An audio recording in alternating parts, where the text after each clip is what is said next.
오늘 디모데후서 말씀을 함께 읽었는데 간단하게 본문의 배경부터 이해할 필요가 있을 것 같습니다. 먼저 우리는 이 편지가 사도 바울이 남긴 공식적인 마지막 편지라는 것을 기억할 필요가 있을 것 같아요. 이 편지를 읽으면서 우리는 자신의 사명을 다 마치고 이제는 아버지의 품에 안길 날을 기다리고 있는 노사도를 만나게 됩니다. 쇠약한 몸으로 로마의 어둡고 습한 지하 감옥에 갇혀있는 바울은 이렇게 고백하죠. 디모데후서 4장 6절, 전제와 같이 내가 벌써 부어지고 나의 떠날 시각이 가까웠도다.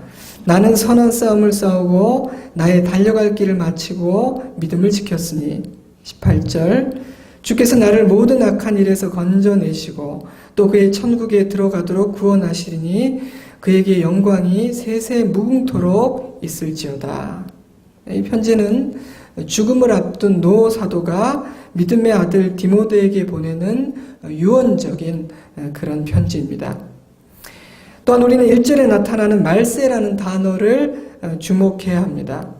너는 이것을 알라, 말세에 고통하는 때가 이르러. 바울은 지금 마지막 때를 살아가야 할 믿음의 후손들에게 이 편지를 쓰고 있는 것이죠. 그런데 그가 생각하는 이 말세라는 시간은 행복하고 즐거운 시간이 아니라 어렵고 힘겨운 시간이었습니다. 그러므로 정리해 보자면 오늘 읽은 말씀은 이 말세라는 힘겨운 날들을 견뎌내야 하는 믿음의 후손들에게 남기는 노 사도의 유언적인 부탁이다. 이렇게 정리할 수 있을 것 같아요. 여러분, 보통 사람도 죽음을 앞두면 자신이 아끼고 사랑하는 사람들에게 의미 있는 그런 말을 남기게 마련인데, 평생 하나님만을 의지하고 사랑하며 살아갔던 지혜의 사람, 사명의 사람 사도 바울이 사랑하는 믿음의 후손들에게 마지막으로 남기는 말은 참 무게가 있고 의미 있는 말일 거라고 생각이 됩니다. 다시 한번 14절을 볼까요? 그러나 너는 배우고 확신한 일에 거하라. 너는 내가 누구에게서 배운 것을 알며. 바울은 그러나 너는 이라는 문장으로 자신의 권면을 시작하고 있어요. 근데 이 표현은 디모데후서 4장 5절에 또 한 번 등장하고 있습니다. 그러나 너는 모든 일에 신중하여 고난을 받으며 전도자의 일을 하며 내 직무를 다하라. 저나 여러분이나 아주 훌륭한 초등학교를 나왔기 때문에 이 그러나라는 접속사는 앞에 있는 문장과 대조가 되는, 반대가 되는 또 다른 문장을 연결해주는 접속사라는 것을 잘 알고 있죠. 그렇다면 이 두 번의 그러나 너는 이라는 표현 앞에는 어떤 문장이 있을까요? 바울은 마지막 날에 사람들이 어떻게 변해갈지에 대해서 묘사를 하고 있어요. 마지막 날이 다가오면 다가올수록 사람들은 이런 모습으로 변해갈 것이다. 이 그러나 너는 앞에는 말세를 살아가는 사람들의 일반적인 모습이 그려져 있는 것이죠. 그러므로 바울은 이 그러나라는 접속사를 통해서 마지막 때를 살아가는 사람들의 일반적인 모습과 디모데를 구별하고 있는 겁니다. 말세가 되면 사람들은 더 악해지고 비정해지고 더 돈을 사랑하게 되고 폭력적이 되고 자신의 분노를 다스리지 못하며 진리를 떠나서 거짓의 소리에 귀를 기울이게 될 것이다. 그러나 너는 그래서는 안 된다. 하나님을 믿는 너희는 그러한 세상의 풍조를 따라서는 안 된다. 이렇게 말하고 있는 것이죠. 자, 그렇다면 바울이 강력하게 명령하고 있는 구체적인 내용은 무엇입니까? 그것은 너는 배우고 확신한 일에 거하라는 것이죠. 아주 날도 따뜻하고 졸리기 쉬우니까 저를 한번 따라해 보시겠습니다. 배우고 확신한 일에 거하라. 여러분, 이 문장을 우리의 마음에 새기고 오늘 돌아갈 수 있으면 좋겠습니다. 참 중요한 문장이에요. 첫째로 우리는 배워야 합니다. 바울은 우리에게 배워야 한다. 배우는 그리스도인이 되라. 그렇게 명령하고 있습니다. 우리가 왜 배워야 할까요? 우리는 정말 중요한 일에 대한 지식이 부족한 사람들이기 때문에 그렇습니다. 여러분 가만히 생각해 보십시오. 우리에게는 약간의 세상에 대한 지식과 이 세상을 살아가는 데 필요한 정보는 있지만 정작 우리의 영혼에 대한 지식, 영혼에 대한 지식, 하나님에 대한 지식은 부족하지 않습니까? 영혼에 대한 지식과 하나님에 대한 지식, 그리고 하늘의 일에 대한 지식이 부족하다 보니 우리는 그저 우리가 알고 있는 인생의 경험과 세상에서 배운 지식, 그리고 세상에 주는 그 정보들의 기초에서 모든 것들을 판단하고 선택하고 결정할 수밖에 없는 것입니다. 생각해보면 사람들이 서로 다투고 서로를 이해하지 못하는 이유 중 하나도 하늘의 지혜로 피차 겸손하게 대하지 못하고 내가 가진 지식과 지혜가 전부라고 생각하며 고집하기 때문인지도 모르겠어요. 그러나 여러분, 만약 이 세상이 그리고 눈에 보이고 손에 만져질 수 있는 것이 전부가 아니라면 어쩌죠?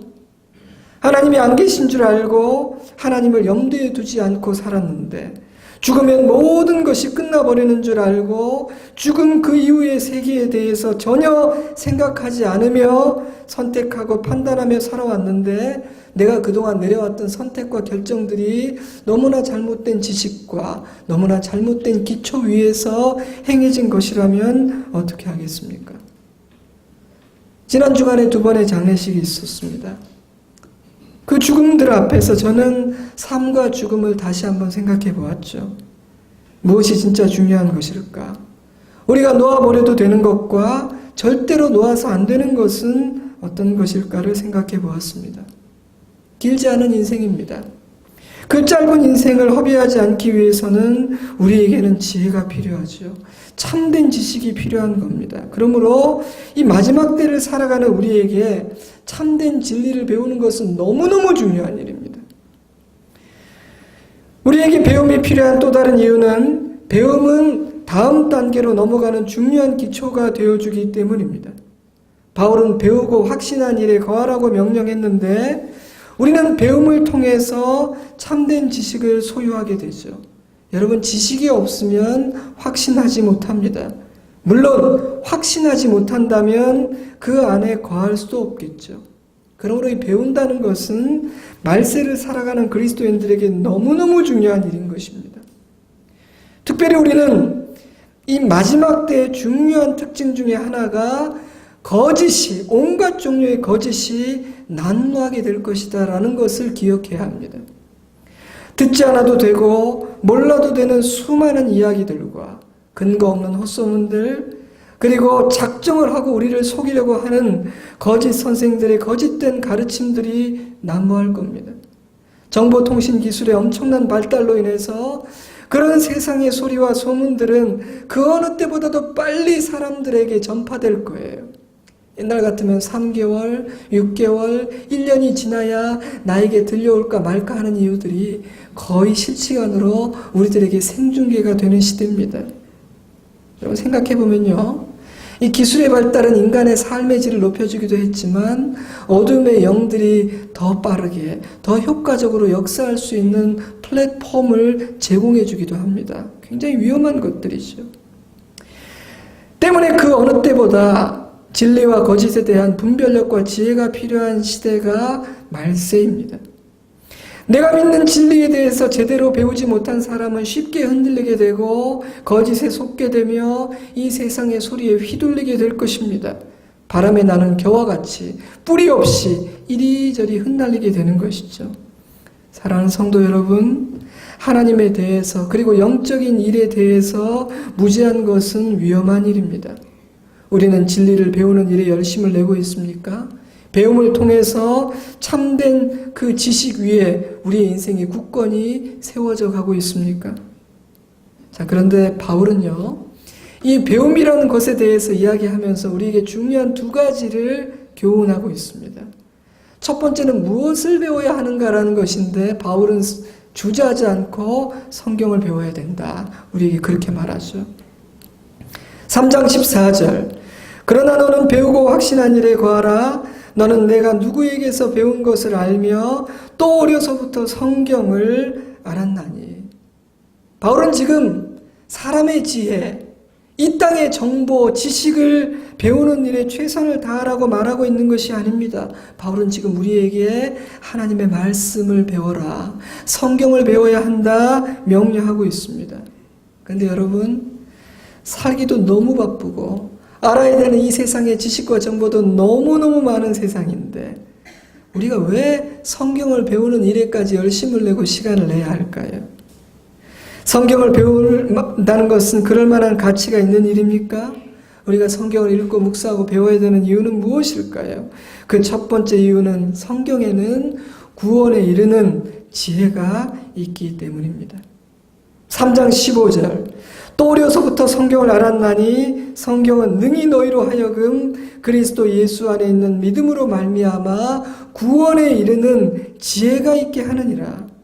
여러분, 우리에게는 약간의 세상 지식과 정보는 있지만 구원에 이르는 지혜가 없습니다. 그것이 우리가 성경을 읽고 배워야 하는 가장 중요한 이유입니다. 구원에 이르는 지혜는 오직 이 하나님의 말씀 안에만 있으니까요. 이것은 사람에게 배울 수 있는 일이 아니니까요. 세상이 가르쳐줄 수 있는 것이 아니니까요. 아주 오래전 일인데요. 제가 기억이 안 나요.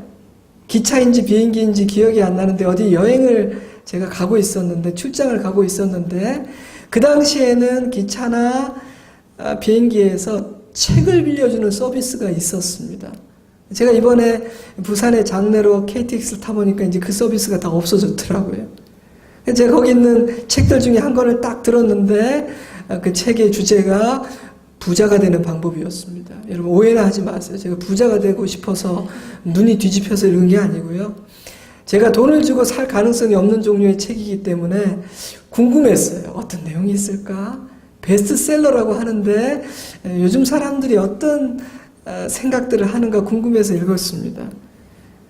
그 책이 저에게 준 첫 번째 확신은 일단 제가 부자가 되기 어렵다는 확신을 주었고요. 그리고 내용을 쭉 읽으면서 고개가 끄덕끄덕 하게 되는 부분도 있었고, 또 어떤 부분은 진짜 그럴까? 고개가 갸우뚱하게 되는 것도 있었습니다. 그리고 이 책에 쓰여진 그대로 한다고 모두가 다 이 사람처럼 되지는 않겠지, 뭐 그런 생각도 들었어요.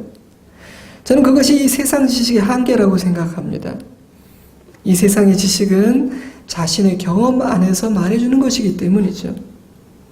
물론 우리보다 훨씬 더 똑똑하고 경험이 있고 또 대부분은 성공한 사람들이 나누어주는 지혜이기 때문에 배우고 받아 적을 만한 것이 있기는 하지만 그 역시 한계를 가진 인간의 지혜일 뿐이기 때문에 완전한 지혜는 아닌 겁니다.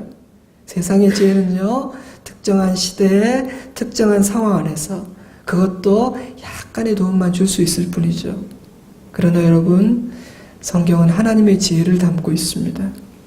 이 책에 담긴 지혜는 영원한 지혜이며 이 땅의 수준에서 말하는 지혜가 아니라 하늘로부터 온 지혜입니다. 이 책에는 구원에 이르는 지혜가 담겨 있습니다. 그래서 성경은요, 그렇게 어렵지 않은 책이면서 또한 매우 어려운 책으로 느껴지기도 해요. 왜냐하면 성경은 이 땅의 일을 말하는 책이 아니거든요. 성경은 우리의 경험 밖에 있는 일들과 이 세상에서 우리가 보고 경험한 질서와는 다른 하늘나라의 질서와 가치관에 대해서 말하고 있습니다. 우리는 겨우 만져지고 보이는 것만 이해할 수 있는 그런 수준의 사람들인데 성경은 우리가 본 적이 없고 만져본 적이 없고 경험하지 못한 것들에 대해서 말하기 때문에 우리는 이 성경을 읽을 때 참 말이 어렵지 않으면서도 왜 이렇게 어렵게 느껴질까? 이런 생각을 갖게 되는 것이에요. 정상입니다. 때문에 이 성경은요, 세상의 학벌이나 세상의 지식이 많다고 해서 더 쉽게 이해될 수 있는 책은 아닙니다. 하나님께서 눈을 열어주시고 마음을 열어주시고 도와주실 때 더 풍성하게 이해가 될 수 있는 책이 성경책이죠. 어느 날 눈이 열리고 마음이 열리면 들리게 되고 이해가 되기 시작합니다. 아마 이 자리에도 그렇게 믿음이 시작된 분들이 많이 계실 거예요.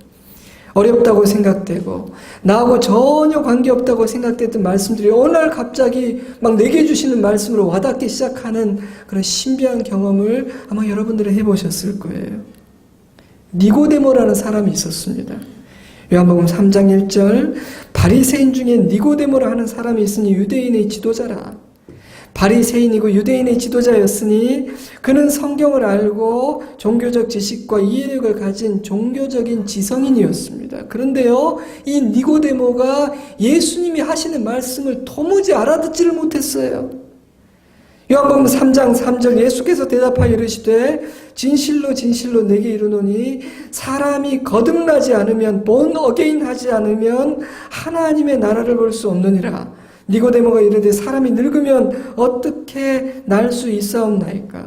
두 번째 모태에 들어갔다가 날 수 있사옵나이까? 9절 말씀 니고데모가 대답하여 이르되 어찌 그러한 일이 있을 수 있나이까? 니고데모는 지성인이었음에도 예수님이 하시는 말씀이 도대체 이해가 되지 않았어요. 말은 알겠는데 그 말이 뭔지는 알겠는데 그 내용이 이해가 안 되는 거예요. 여러분, 사실 이것은 지극히 정상적인 현상입니다. 성경은 영적인 일을 말하고 이 세상에 속하지 않은 하늘의 지혜와 진리를 담고 있는 책이기 때문에 그렇습니다. 그래서 이 책은요, 아주 쉽기도 하면서 동시에 때로는 굉장히 어렵다고 느껴지기도 합니다. 왜 그렇습니까? 내가 지금까지 경험하고 배워왔던 이 세상의 논리로는 이 말씀에 기록된 모든 것을 다 설명해내고 이해해낼 수가 없기 때문이죠. 자, 그러면 여러분, 성경은 우리가 이해할 수 없는 책입니까? 포기해야 됩니까? 이해가 안 되는 거구나. 그렇지 않습니다. 만약 여러분이 하나님의 말씀을 사랑하여 읽고 배우기를 원하고 더 이해하고 알고 싶고 깨닫고 싶다는 소원을 가지면 하나님께서 여러분을 도와주십니다. 구원에 이르는 지혜를 깨닫게 하십니다. 마음의 말씀이 와닿고 감동이 되게 하십니다. 사랑하는 성도 여러분, 하나님의 말씀은 살아있고 능력이 있기 때문에 우리 안에 역사할 기회만 드리면 우리의 마음을 움직이고 말씀이 깨달아지게 도와주십니다. 그러니 여러분, 하나님께서 여러분에게 말씀하실 수 있도록 기회를 드리시기 바랍니다.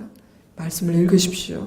말씀을 배우세요. 하나님 앞에 마음을 여십시오. 왜 그래야 합니까? 이 말씀 안에는 구원에 이르는 하나님의 놀라운 지혜와 능력이 있기 때문입니다. 성경을 읽어야 하는 두 번째 이유는 우리로 모든 선한 일을 행할 능력을 갖추게 해주기 때문입니다.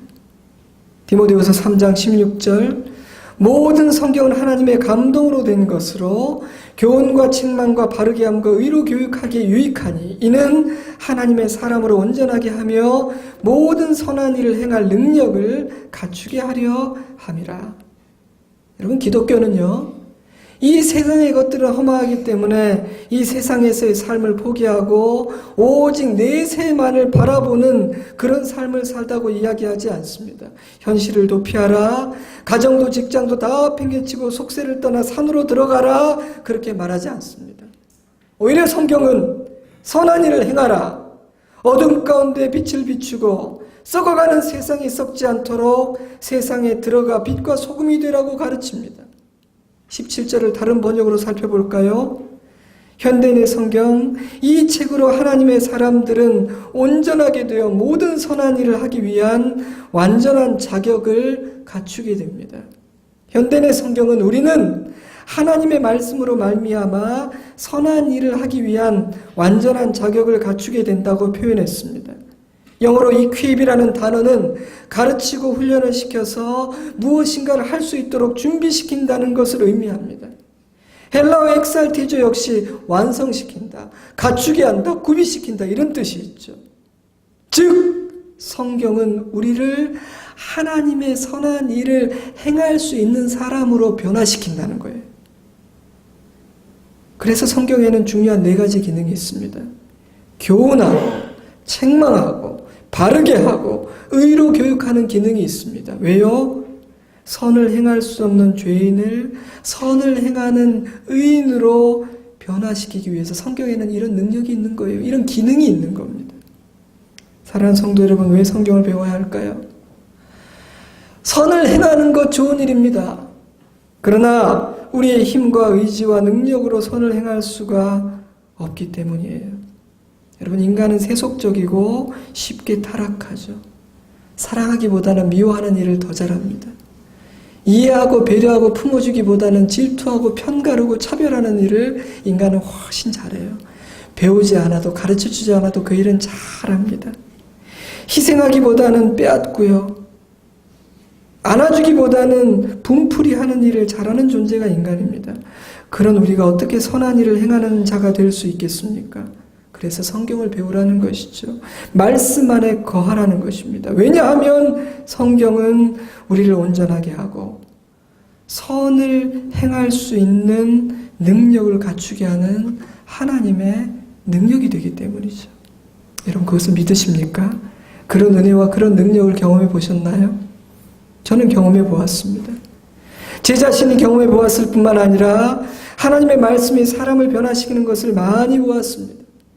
말씀을 배우고 말씀 안에 거하기 때문에 선을 행하는 사람들을 많이 보았습니다. 제 자신을 보면요, 저는 아마 말씀을 배우고 말씀 안에 거하지 않으면 지금보다 훨씬 더 못된 사람이 됐을 거예요. 저는 말씀이 오늘도 저를 지키고 있다는 것을 알고 있습니다. 말씀을 진지하게 듣고 묵상하고 가까이 할 때와 그렇지 않을 때의 저의 모습은 많이 다르다는 것도 잘 알고 있습니다. 여러분은 안 그런가요? 여러분은 말씀과 관계없다고요? 목사님 나는 하루 종일 말씀을 한 구절도 생각하지 않고 말씀을 가까이 하지 않아도 늘 저의 마음은 선한 생각으로 가득 차 있고 저는 선을 행하면서 그렇게 살아가고 있습니다. 걱정하지 마세요. 그렇게 말할 수 있을까요? 아닐 것 같은데요. 여러분 세상이 굉장히 악해지고 있습니다. 점점 더 악해지는 것 같아요. 제가 뉴스를 잘 안 본다고 말씀드렸죠. 뉴스를 보면 마음이 상하고 절망감이 들어서 잘 안 봅니다. 근데 또 이렇게 오다 가다 보면 또 보게 되고 듣게 되죠. 우연히 식당에서 식사를 하다가 TV를 보게 됐는데 슈퍼에서 계산대에서 어떤 남자분이 계산하다가 뭐가 마음에 안 들었는지 갑자기 계산한 여성을 막 때리는 CCTV 장면이 나오더라고요. 그냥 막 때려요. 자기가 갖고 있는 걸 집어던지고. 그래서 그 여자가 막 이렇게 얼굴을 감싸고 가니까 따라가서 직원 휴게실까지 따라가서 폭행을 했다는 거예요. 또 다른 CCTV 장면도 나왔어요. 엘리베이터를 탔는데 어떤 남성이 이렇게 돌덩어리를 들고 있다가 어떤 여자가 딱 타니까 갑자기 그 돌덩어리를 들고 꺼내서 그 여인을 치는 겁니다. 참 악하고 무서운 세상이죠. 자신의 속에 있는 분노를 다스리지를 못합니다. 때문에 저는요, 그 어느 때보다도 선한 마음으로 살아가는 사람들이 필요한 시대라는 생각이 들어요. 선한 일을 행하는 사람들이 필요하다고 생각합니다. 누가 그런 사람이 되어야 할까요? 누가 그런 사람일 수 있을까요? 저는 예수 믿는 사람들이 그런 사람이어야 한다고 생각합니다. 여러분 그리스도인들은 빛이 되어야 합니다. 제가 말씀드렸죠. 아무리 작은 촛불이라도 빛이 있는 곳에서 어두움은 힘을 쓰지 못하고 물러가게 된다고요. 디모데후서 3장 2절 사람들이 자기를 사랑하며 돈을 사랑하며 자랑하며 교만하며 비방하며 부모를 거역하며 감사하지 아니하며 거룩하지 아니하며 무정하며 원통함을 풀지 아니하며 모함하며 절제하지 못하며 사나우며 선한 것을 좋아하지 아니하며 배신하며 조급하며 자만하며 쾌락을 사랑하기를 하나님 사랑하는 것보다 더하며. 여러분 이것이 바울이 말하는 마지막 때에 일어날 현상들입니다. 저는 깜짝 놀랄 정도로 이 시대에 일어나고 있는 일들을 묘사하고 있다는 생각이 들었습니다. 그리고 이 모든 것들은요 3장 17절이 말하는 선한 일과 정반대되는 일이기도 하죠. 그러므로 여러분 선한 일을 행하는 능력을 갖추라는 말은 그리스도인들은 이 세상의 풍조를 거스리는 선한 삶을 살아가야 한다는 명령인 것입니다. 그런데 연약한 우리 인간으로 선한 일을 행하며 산다는 것은 불가능하기 때문에 성경을 배우고 그 안에 거함으로 나의 능력이 아니라 말씀의 능력으로 살아야 한다는 것이에요. 어떤 분은 이렇게 질문하실지도 모르겠습니다. 목사님, 근데 진짜 성경을 배우면 그런 일이 내 안에서 일어날까요? 과연 제가 선한 일을 행하는 능력을 갖추게 될까요? 저는 안 될 것 같은데요. 저는 변하지 않을 것 같은데요. 저는 그런 질문을 하는 분에게는 이렇게 질문을 던지고 싶습니다. 과연 말씀을 진지하게 배워보신 적이 있으십니까? 진심으로 진지하게 성경을 읽고 묵상해 보신 적은 있나요? 지금 그 말씀 안에 거하고 계십니까? 말씀이 당신 안에 역사하실 기회를 들어보셨습니까? 여러분 일단 하나님께 기회를 드려보십시오. 그러면 하나님은 반드시 우리를 바꾸실 것입니다. 날마다 말씀 안에 거해 보십시오. 말씀이 우리의 마음과 생각을 지키고 바꾸고 새롭게 만들어 모든 선한 일을 하기에 온전케 하실 것입니다. 내 힘으로 할 수 없다고 생각했던 일들이 일어나기 시작할 것입니다. 이런 질문을 하는 분이 있을 수도 있어요. 목사님, 제 주변에는 성경을 안다고 하는데도 전혀 본이 되지 않고 선한 일을 행하지도 않는 사람도 많은데요. 그 사람들은요, 교회 열심히 다니고 성경을 읽고 배우지만 너무나 고집스럽고 교만하며 다른 사람을 품고 살아가는 넉넉한 마음도 없는 것 같아요. 그런데도 과연 하나님의 말씀이 하나님의 사람으로 온전하게 하고 모든 선한 일을 행할 능력을 갖추게 할 수 있는 겁니까? 저는 그러한 질문을 하는 분들에게 그럼요. 하나님의 말씀은 그 어떤 사람도 변화시킬 수 있습니다. 라고 확신을 가지고 말할 수 있습니다. 그리스도인들 중에 우리의 고개를 갸우뚱하게 만드는 사람들이 있죠. 성경을 알고 교회 오래 다녔다고 말하는데 오히려 얼굴을 찌푸리게 만드는 사람들도 있습니다. 여러분 성경을 잘못 배워서 그렇습니다. 저는 성경을 바로 배우면 절대로 그럴 수 없다고 확신합니다. 만약 그 사람들이 믿는다고 말하는 그 성경이 가르치는 바와 그분들의 삶이 일치하지 않는다면 그분들은 그저 하나의 책으로 성경을 연구하고 공부했을 뿐 하나님의 말씀으로 받아들이고 믿는 것은 아닙니다. 믿지 않기 때문에 배운 대로 살지도 않는 것이죠. 그것은 성경을 배운 것이 아니에요. 그런 현상이 일어나는 또 다른 이유는 배운 그 내용을 확신하지 않기 때문입니다. 성경이 가르치는 바를 진정으로 확신한다면 절대로 그럴 수가 없습니다. 만약 진실로 죽음 이후에 영원한 세계가 존재하고 하나님의 나라가 있는다고 믿는다면 어떻게 우리가 이 땅의 것에 전부를 걸고 살 수 있겠습니까? 하나님은 거룩하시고 이 땅의 모든 것들을 감찰하고 계시는 분이라고 우리가 확신한다면 우리가 어찌 악을 행하고 거짓을 말하는 것을 가벼이 여길 수가 있겠습니까? 한 사람을 사랑하는 것이 하나님이 가장 중요하게 여기는 일이라고 생각한다면 우리가 어떻게 사람을 미워하고 차별하는 일을 함부로 할 수가 있겠습니까? 그럼에도 불구하고 그렇게 살아간다면 그는 하나님을 믿지 않는 것입니다. 성경을 안 믿는 거죠. 저는요, 이단이나 거짓 선지자들도 하나님의 심판을 피할 수 없겠지만 교회라는 곳에 머물러 있으면서도 하나님을 욕되게 하고 말씀을 가벼이 여기고 형제를 아프게 하는 사람들도 하나님께서 심각하게 다룰 거라고 생각합니다. 사랑하는 여러분, 우리가 왜 성경을 배워야 합니까? 말씀은 우리를 변화시키기 때문입니다. 우리로 선한 일을 행할 수 있는 능력을 가진 사람으로 만들기 때문입니다. 하나님의 말씀을 배우는 우리가 되기를 주님의 이름으로 축복합니다. 말씀을 배우고 그 안에 거하고자 하는 열망과 의지가 우리 안에 있었으면 좋겠어요. 그래서 이번 여름에 우리 좋은씨앗 교회는 거창한 세미나는 아니지만 좀 같이 모여서 성경을 읽을 기회를 만들려고 그래요. 그냥 성경을 읽는 거죠. 곧 알려드리겠습니다. 어떤 일을 할 것인지. 바울은 우리에게 성경을 배워야 한다라고 말하면서 한 가지를 덧붙이고 있어요. 그것은 우리에게는 성경을 가르쳐주는 사람, 신앙을 전수해주는 사람이 필요하다라는 것입니다. 디모데후서 3장 14절, 그러나 너는 배우고 확신한 일에 거하라. 너는 내가 누구에게서 배운 것을 알며. 여러분, 누구에게서 배우는지도 굉장히 중요해요. 성경을 배우는 것도 중요한데 누구에게서 배우는지도 참 중요합니다. 여러분, 디모데는 누구에게 배웠습니까? 디모데후서 1장 5절, 이는 내 속에 거짓이 없는 믿음이 있음을 생각함이라. 이 믿음은 먼저 내 외조모 로이스와 내 어머니 유니게 속에 있더니 내 속에도 있는 줄을 확신하노라. 여러분, 디모데의 믿음은 어느 날 하늘에서 갑자기 뚝 떨어진 것이 아니었죠. 그는 외할머니 로이스와 어머니 유니게를 통해서 믿음에 대해 배웠습니다. 저는 디모데가 참 복된 사람이라고 생각해요. 제가 보면 많은 사람들은 이렇게 모태신앙으로 자란 디모데보다 화끈한 경험을 한 사람을 부러워하는 것 같아요. 바울처럼. 나도 한번 화끈한 좀 체험을 했으면 좋겠다. 오늘 막 예배 드리고 돌아가다가 갑자기 하늘에 빛이 비치고 막 눈이 안 보이고 음성 들리고 막 3일 동안 금식하며 주님 만나고 막 이런 기적을 내가 체험을 못해서 내 신앙은 이렇게 바울같지 못하다. 이게 디모데의 신앙 우습게 생각하는데 여러분 천만의 말씀이에요.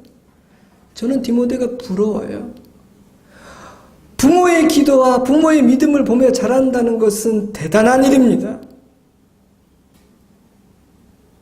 여러분, 제 주변에는요, 인생의 중요한 일을 만나면 부모님께 기도 부탁하는 사람들이 있더라고요. 어려운 선택의 순간에 섰을 때 부모님에게 찾아가서 지혜를 구하는 그런 사람들이 있더라고요. 참 부러운 일입니다. 엄마, 이런 일이 있어. 엄마 기도 좀 해줘야겠어.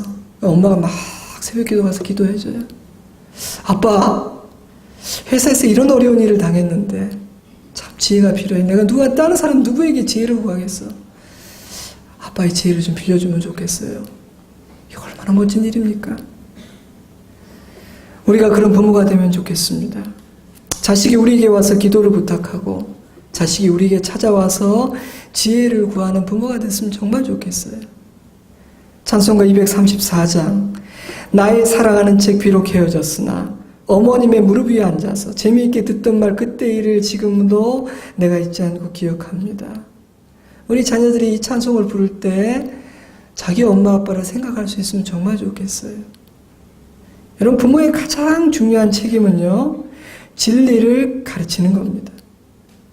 참된 인생의 목적, 진정한 삶의 지혜를 전수해 주는 것, 그것이 부모가 해야 되는 가장 중요한 책임입니다. 우리는 그 일을 잘하고 있습니까?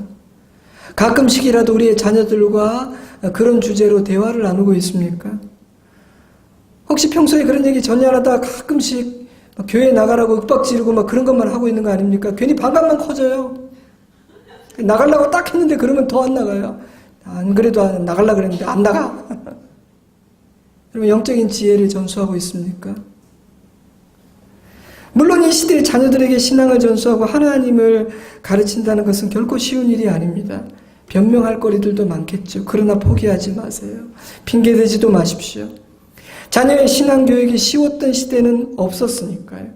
어려우면 더 기도해야죠. 이 중요한 일을 쉽게 포기해서는 안 되는 것입니다. 그러나 안타깝게도 많은 부모님들이 그냥 이 땅의 것을 잘 물려주고 이 땅에서 내 아들 내 딸이 성공하도록 돕는 차원의 일에 최선을 다하는 것으로 그냥 부모의 도리를 다 했다라고 생각하고 있는 것 같아요. 그래서 정작 하나님은, 신앙은 둘째, 셋째, 넷째, 심지어는 마지막 자리에 머무르게 되는 경우가 많이 있습니다. 근데 디모데는 어머니와 할머니에게서 믿음을 배웠어요. 부모의 믿음을 보면서 자랐습니다. 얼마나 복된 일입니까? 여러분이 부모에게 신앙을 배웠다면 그런 부모님 주셨음을 감사하시기 바랍니다. 하지만 그렇지 못했다면 여러분이 그런 부모님 되시기를 주님의 이름으로 축복합니다. 자, 또한 디모데는 바울에게 배웠습니다. 디모데전서 1장 2절. 믿음 안에서 참 아들 된 디모데에게 편지하노니 하나님 아버지와 그리스도 예수 우리 주께로부터 은혜와 긍휼과 평강이 내게 있을지어다. 디모데는 바울이 복음으로 낳았고 말씀으로 양육한 믿음의 아들이었습니다. 디모데전서 1장 18절. 아들 디모데야, 내가 내게 이 교훈으로서 명하노니 전에 너를 지도한 예언을 따라 그것으로 선한 싸움을 싸우며. 6장 20절. 디모데야, 망령되고 헛된 말과 거짓된 지식의 반론을 피함으로 내게 부탁한 것을 지키라. 보세요. 바울은 눈을 감기 전 마지막 순간까지 말씀으로 디모데를 양육하고 있지 않습니까? 디모데에겐 진짜 좋은 영적인 스승이 있었던 것이죠. 사랑하는 성도 여러분, 말세를 살아가는 저와 여러분에게는 말씀을 바로 가르쳐주고 신앙의 길을 이끌어주는 영적인 스승들이 필요합니다. 그런 스승들을 귀하게 여기고 그런 스승 주시기를 하나님께 구하십시오. 그것은 우리의 인생의 복이요, 우리 가문의 축복입니다. 저에게도 영적인 스승이 있었죠. 그분을 통해 목회를 배우고 말씀을 배우고 성장하고 어려운 시절에는 보호를 받을 수도 있었습니다. 그런 은혜를 입은 저이기 때문에 저도 누군가에게 그런 그늘이 되면 얼마나 좋을까 하는 소원이 있습니다. 물론 그분도 인간이기 때문에 완전 무결한 모든 면에서 완벽한 존재는 아니었겠죠. 하지만 저는 그분을 마음으로 존경하고 또 그분의 명예를 끝까지 지켜주고 싶은 마음이 있어요. 의리도 지키고 싶고 고마운 마음이 있어요. 저는요, 훌륭한 영적인 스승은 제자들이 지키고 만들어낸다는 생각이 들어요. 스승은 제자들이 만드는 거예요. 성경을 보면 바울을 바울되게 한 사람들도 있었지만 바울이 바울 될 수 없도록 괴롭힌 사람들도 굉장히 많았습니다. 물론 바울 자체가 형편없는 사람이었다면 단지 주변의 도움과 뜨거운 기도만으로 그가 훌륭한 영적 스승이 될 수는 없었을 거예요. 그러나 그가 아무리 훌륭한 영적인 자질을 갖추고 있었다 할지라도 그를 알아보고 사랑하고 지켜주고 귀하게 여겨주는 친구들이 없었다면 바울은 또 그 사명을 감당하지 못했을 겁니다. 그러나 바울의 주변에는 좋은 제자들이 많았죠. 좋은 믿음의 동역자들이 굉장히 많이 있었습니다. 저는 그들이 바울이 바울 되는데 큰 몫을 했다라고 믿고 있어요. 여러분, 저와 여러분에게도 영적인 스승이 필요합니다. 거짓이 난무하는 시대이기 때문에 더 그렇습니다. 좋은 스승을 만나는 은혜를 구하십시오. 그리고 훌륭한 스승들을 만들고 지키고 세워내는 사람들이 되시기 바랍니다. 자녀들에게 좋은 스승을 만나게 해주십시오. 만약 훌륭한 스승을 발견했다면 그를 위해서 기도해 주십시오. 끝까지 좋은 스승으로 남을 수 있도록 그를 도와주세요. 영적인 스승이 필요한 시대입니다. 말씀을 맺겠습니다. 죽음을 앞둔 노사도 바울은 말세를 살아가는 믿음의 후손들에게 너는 배우고 확신한 일에 거하라 명령하죠. 오늘은 특별히 배우는 것에 대해서 함께 묵상을 해보았습니다. 우리로 구원에 이르는 지혜를 얻게 하고 선한 일을 행할 능력을 갖추게 하는 하나님의 말씀을 배우는 일에 열심을 낼 수 있으면 좋겠습니다. 우리 모두에게 영적인 스승을 주시고 또 이 시대를 위해 우리의 자녀들을 위해 훌륭한 스승들을 배출해내고 지켜내는 우리가 되면 좋겠습니다. 또한 부모로서 자녀들에게 하나님의 지혜를 가르치는 일을 잘 해낼 수 있는 우리 모두가 되면 좋겠습니다. 여러분, 집에 돌아가면 가정마다 성경책이 최소한 한 권은 있을 거예요. 이제 더 이상 우리 집에서 그 성경책이 좋은 자리에 꽂혀 있는 장식품이 되지 않았으면 좋겠습니다. 그 책을 꺼내십시오. 그 책을 읽으십시오. 그 책을 묵상하십시오. 그 책에 있는 내용에 대해서 배우십시오. 그리고 그 말씀 안에 거하십시오. 그러면 그 말씀은 우리의 심령으로 침투해 들어와 우리를 변화시키고 우리를 구원에 이르게 하고 우리로 선한 일을 행하는 하나님의 능력을 가진 사람이 되게 만들 겁니다. 그 일이 오늘부터 우리 안에서 시작될 수 있기를 주님의 이름으로 축복합니다.